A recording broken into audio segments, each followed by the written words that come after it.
تو دوسری جانب غیر صحت مندانہ طرز زندگی نوجوانوں کو بھی عارضہ قلب میں مبتلا کرنے لگا ہے۔ قومی ادارہ برائے امراض قلب میں یومیہ 30 کیسز سامنے آنے لگے ہیں۔ مزید تفصیلات جانتے ہیں نمائندہ بول نیوز مریم حسن سے۔ مریم بتائیے۔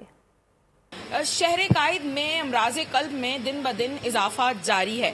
کراچی کی بات کی جائے تو کراچی کا جو سب سے بڑا اسپتال ہے قومی ادارہ برائے امراض قلب میں یومیہ بنیادوں پر 70 سے 80 مریض ہارٹ اٹیک کے رپورٹ ہوتے ہیں، جن میں سے ماہرین کے مطابق 30 سے 35% وہ مریض ہوتے ہیں جن کی عمر 40 سے 45 سال تک ہوتی ہے، یعنی کہ نوجوان مریض بھی اب تیزی سے امراض قلب کا شکار ہونے لگے ہیں۔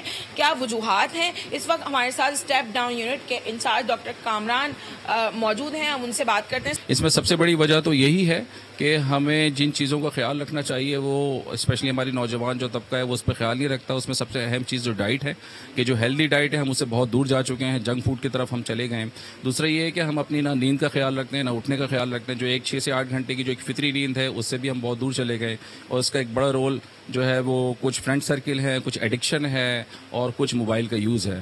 تو میں سمجھتا ہوں یہی وجوہات ہیں۔ اگر ان ساری چیزوں کو اگر ہم مد نظر رکھتے ہوئے ان کو ہم بہتر کرنے کی کوشش کریں، اپنی ڈائٹ کو تھوڑا بہتر بنائیں، ایکسرسائز کو اپنی روٹین کا لازمی حصہ بنائیں، 8 سے 9 گھنٹے کی نیند جو ہے وہ لازمی پوری کریں، تاکہ وہ نہ صرف امراض قلب بلکہ دیگر بھی موذی امراض میں مبتلا ہونے سے محفوظ رہ سکیں۔